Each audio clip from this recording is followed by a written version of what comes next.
Hi ನಮಸ್ತೆ, ಇದು evening vlog ಆಗಿರುತ್ತೆ. ಸಂಜೆ ಟೀ ಟೈಮ್ ಸ್ನ್ಯಾಕ್ಸ್ಗೋಸ್ಕರ ಕಡಲೆಬೇಳೆದು ಮಸಾಲ ವಡೆ ಮಾಡ್ಕೊಳ್ತಾ ಇದ್ದೀನಿ.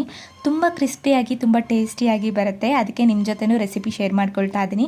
ಅರ್ಧ ಕೆಜಿಯಷ್ಟು ಕಡಲೆಬೇಳೆನ ನೆನೆಸಿಟ್ಕೊಂಡಿದ್ದೀನಿ. ಒಂದು 3 ಬೆಳ್ಳುಳ್ಳಿ, ಒಂದು 2 ಇಂಚಷ್ಟು ಶುಂಠಿ, ಒಂದು 3 ಪೀಸ್ ಚಕ್ಕೆ, ಸ್ವಲ್ಪ ಕೊತ್ತಂಬರಿ, ಹಸಿಮೆಣಸಿನ್ಕಾಯಿ, ಪುದೀನ ಮತ್ತು ಬ್ಯಾಡಗಿ ಮೆಣಸಿನ್ಕಾಯಿ ಎಲ್ಲನೂ ಒಟ್ಟಿಗೆ ಸೇರಿಕೊಂಡು ಗ್ರೈಂಡ್ರಲ್ಲಿ ರುಬ್ಕೊಂಡಿದ್ದೀನಿ. ನಿಮಗೆ ಬ್ಯಾಡಗಿ ಮೆಣಸಿನ್ಕಾಯಿ ಬೇಡ ಅಂದರೆ ಸ್ಕಿಪ್ ಮಾಡ್ಕೊಳ್ಬೋದು. ಒಳ್ಳೆ ಕಲರ್ ಕೊಡುತ್ತೆ ಅಂತ ನಾನು ಹಾಕ್ಕೊಂಡಿದ್ದೀನಿ. ಒಂದೆರಡು ಸಣ್ಣದಾಗಿ ಹೆಚ್ಕೊಂಡಿರುವಂಥ ಈರುಳ್ಳಿ, ಸ್ವಲ್ಪ ಸಬ್ಸಿಗೆ ಸೊಪ್ಪು, ಒಂದು 1/4 ಟೀ ಸ್ಪೂನಷ್ಟು ಸೋಡಾ ಪುಡಿ, ರುಚಿಗೆ ತಕ್ಕಷ್ಟು ಉಪ್ಪು, ಕಾದಿರುವಂಥ ಎಣ್ಣೆನ ಹಾಕ್ಕೊಂಡು ಮಿಕ್ಸ್ ಮಾಡಿಕೊಂಡು ಈ ಥರ ಕೈಯಲ್ಲೇ ತಟ್ಕೊಂಡು ನಾನು ಎಣ್ಣೆಯಲ್ಲಿ ಬಿಟ್ಕೊಳ್ತಾ ಇದ್ದೀನಿ. ನಿಮ್ಗೆ ಬೇಕು ಅಂದರೆ ನೀವು ಬಾಳೆ ಎಲೆಯಲ್ಲಿ ಕೂಡ ತಟ್ಕೊಂಡ್ಬಿಟ್ಟು ಹಾಕ್ಕೊಳ್ಬೋದು. ನನಗೆ ಇದೇ ಕನ್ವೀನಿಯೆಂಟ್ ಅನಿಸ್ತು, ಸೊ ಅದಕ್ಕೋಸ್ಕರ ಹೀಗೇ ಮಾಡ್ಕೊಳ್ತಾ ಇದ್ದೀನಿ. ಜಾಸ್ತಿ ಈರುಳ್ಳಿ ಹಾಕಿದ್ರೆ ಸ್ವಲ್ಪ ನಾರ್ ಥರ ಆಗುತ್ತೆ ವಡೆ, ಅದಕ್ಕೋಸ್ಕರ ಸ್ವಲ್ಪ ಕಮ್ಮಿನೇ ಹಾಕ್ಕೊಳ್ಳಿ.